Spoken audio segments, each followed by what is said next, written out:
Hi everybody, this is Garrett with another episode of Produce Your Freedom.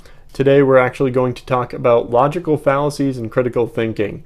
I know it's a little bit of a strange Produce Your Freedom topic. Normally we're talking about, how to do things that produce, tangible results and more freedom in these specific areas in our lives, and this is kind of a more nebulous concept, but I promise it does end up producing more freedom for you. We have to work on freeing our minds and becoming good critical thinkers to really question things and come up with alternatives to the way we currently do things and the way things are.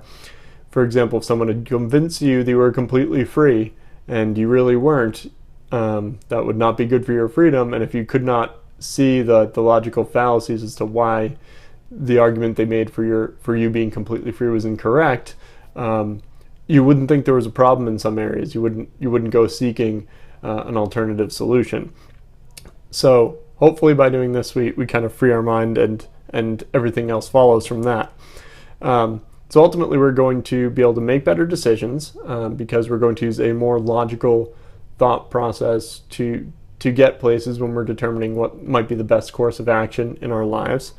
We're going to ignore certain issues faster.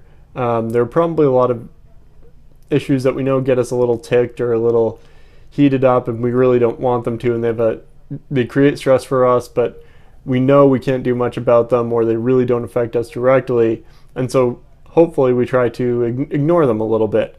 But if we see that situation and we're able to spot a logical fallacy somewhere in there, hopefully that'll kind of pull our ripcord a lot sooner, and we'll just be trying to get out of that mode of thinking, because hopefully we go, that was bad, that was a bad move, that's not consistent logically.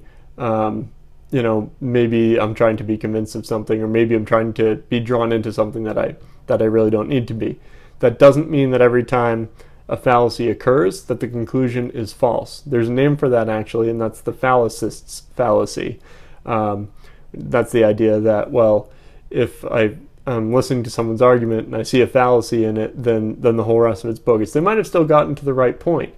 They may have just happened to have been right, or the alternative is that there's a sound argument. The person didn't express it quite correctly. They made a mistake. We're all human.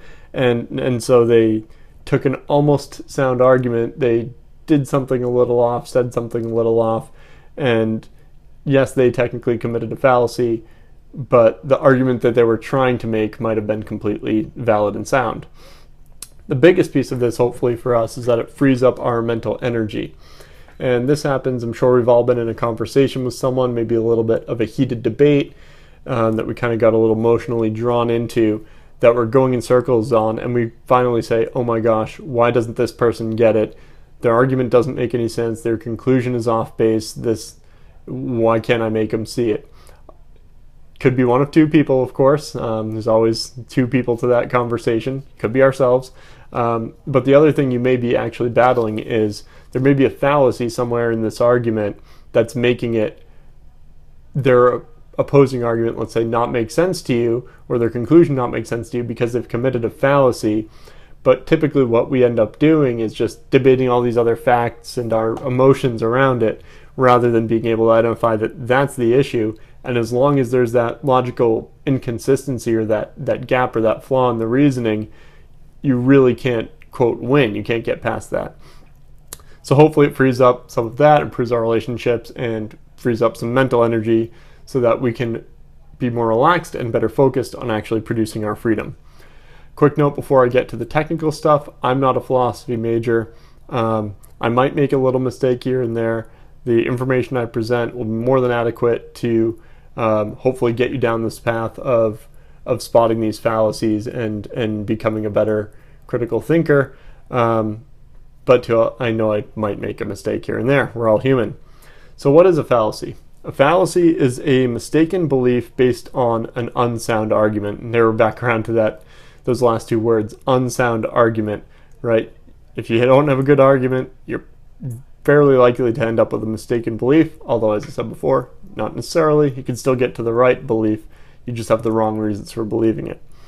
There's two kinds of fallacies, formal and informal. This doesn't have to do with whether or not you're wearing a suit and tie. This is formal literally referring to the word form. So a formal fallacy is where there is an error in the form or the structure of the logical argument you made. There's a gap there, there's a flaw there, you kind of made a logical leap that does not actually work correctly. So that's a formal fallacy. We also call this a non sequitur, which comes from Latin and means does not follow. You might be familiar with that term. The other one is an informal fallacy. In that case, there's no issue with the structure at all, but the premises being used to support the conclusion are faulty. Either they're just the wrong ones to support that conclusion, or they're not really complete and there's a little piece left out. Frequently the person might think that that supports their conclusion, but there's no issue with the form. There is an issue with the premises that are being used to support the conclusion. Last thing I want to talk about very briefly is something called a syllogism. It is a type of three-part logical statement it came up with by Socrates many years ago. And it basically has these three parts are major premise, minor premise, and conclusion. The major premise is the general overarching concept or foundation we're building our argument on. The minor premise is a linking piece of data that leads us to our conclusion. A famous example of this that I'm assuming he came up with is all men are mortal. That's your major premise. Socrates is a man. That's your minor premise. Therefore, Socrates is mortal. We'll see that type of statement a lot going forward. And so I just kind of wanted to put some of these building blocks and basic terms out there so that as we progress in this series, we're kind of on the same page.